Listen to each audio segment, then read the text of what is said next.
صبا نے ضد پکڑ لی کہ اسے اس لڑکی زینب سے ملنا ہے۔ حمید صاحب اسے ہاسپٹل لے گئے۔ صبا نے زینب کے بھائی سہیل کو بتایا کہ وہ زینب کی فین ہے، جو کہ سچ ہی تھا۔ صبا بھی اس گروپ میں تھی جہاں زینب لکھا کرتی تھی۔ زینب اب بہتر حالت میں تھی، وہ بس بے ہوش ہوئی تھی۔ احتیاطاً اس کا معدہ واش کر دیا گیا تھا تاکہ جو بھی مٹی وغیرہ اندر گئی ہو وہ باقی نہ رہے۔ صبا نے اس کی ہمت کو سراہا کہ وہ کتنے اعتماد سے بیٹھی ہوئی ہے، جبکہ خود صبا کا تو نروس بریک ڈاؤن ہو گیا تھا۔ تنہائی ملتے ہی صبا نے اپنا تعارف کروایا، حوالہ دیا اور اپنے اور عباد کے بارے میں زینب کو سب بتا دیا۔ زینب چونکی لیکن اس نے ظاہر نہ کیا، اور جب صبا نے رکشے والے چاچا کا ذکر کیا تو زینب اس بار اپنے تاثرات چھپا نہیں سکی۔ وہ تو شکر ہے وہ چاچا اللہ کا نیک بندہ تھا، وہ وہیں رک گئے ہوں گے اور انہوں نے ہی مجھے ہسپتال پہنچایا۔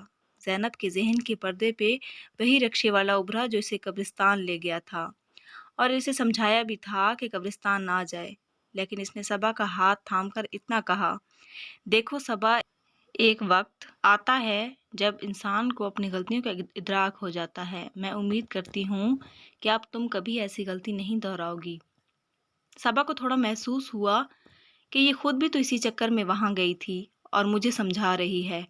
خیر غلط بھی نہیں کہہ رہی، وہ تو جب بھائی نے فون آن کیا تو وہ فارمیٹ ہوا تھا، کیا پتا میں شاید اس سے دوبارہ کانٹیکٹ کر لیتی، کچھ بھی ہو سکتا تھا۔ صبا کو سوچ میں گم دیکھ کر زینب نے کہا، ایک نئی زندگی تمہارا انتظار کر رہی ہے۔ اس نے جو کچھ ہمارے ساتھ کیا اللہ اس سے بدلہ لے گا۔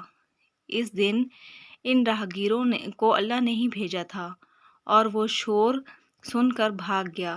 اس کی سچائی جو بھی ہے جلد سب کے سامنے آ جائے گی انشاءاللہ۔ زینب کی سماعتوں میں وہ جھینگروں کی آواز، ایک ہیولے کا خود پر تیزی سے مٹی ڈالنا، پھر قدموں کا شور اور اس کا بھاگ جانا، سب گھوم گیا۔ اس نے جھرجھری لی اور خود کو مضبوط کیا۔ سہیل بھائی کے ساتھ پولیس انسپکٹر اندر داخل ہوئے۔ زینب نے صبا کو اشارہ کیا کہ تم اب جاؤ۔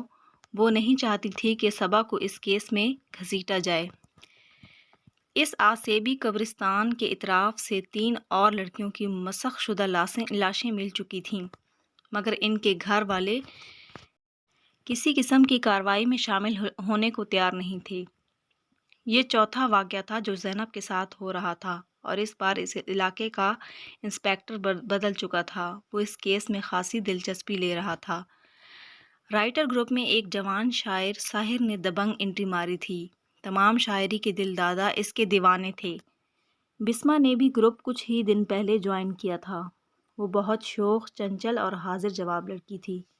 ہر پوسٹ پہ مزے مزے کے کمنٹس دینا، خاص کر لڑکوں کی پوسٹ پہ وہ جوابی کمنٹس بہت انجوائے کرتی تھی، اور جس سے زیادہ بات ہوتی اسے فرینڈ ریکویسٹ بھیج دیتی۔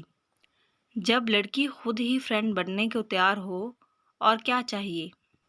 گروپ میں اس کے فرینڈز بڑھتے جا رہے تھے اور آرام سے اس کے واٹس ایپ تک بھی رسائی پا چکے تھے۔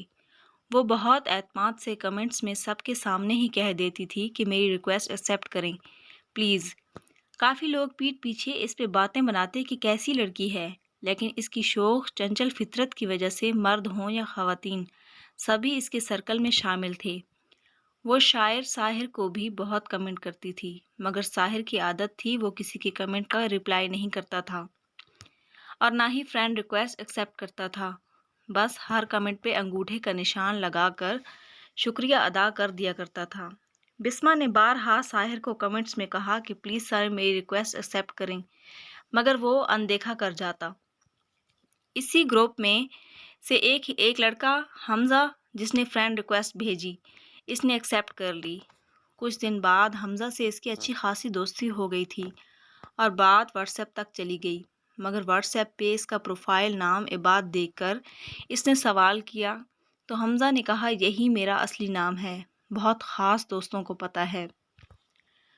وہ ابھی کسی سے چیٹ کر رہی تھی کہ عباد کی کال آتی دیکھ کر مسکرائی اور ریسیو کر کے ایک ادا سے کہا، کیا حکم ہے میرے آقا؟ آقا کنیز سے ملنا چاہتا ہے۔ بسمہ بہت خوش ہوئی اور جواباً کہا، میرے آقا بلائیں اور میں حاضر نہ ہوں، آپ بس حکم کریں۔ جواباً عباد نے جو اسے ایڈریس دیا وہ کوئی عجیب سی جگہ تھی۔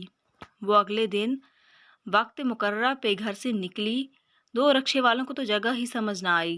پھر ایک چچا کا رکشہ کھڑا نظر آیا۔ چچا نے ایڈریس دیکھ کر اس کی آنکھوں میں دیکھتے ہوئے سمجھایا، بیٹا یہ تو پرانا قبرستان ہے، آپ اس وقت مغرب کے وقت کہاں جا رہی ہیں؟ او ہو چاچا، آپ سے جتنا کہا ہے اتنا کریں پلیز۔ وہ کہہ کے رکشے میں بیٹھ گئی اور قبرستان روانہ ہو گئی، جہاں ایک کھلی قبر اس کا انتظار کر رہی تھی۔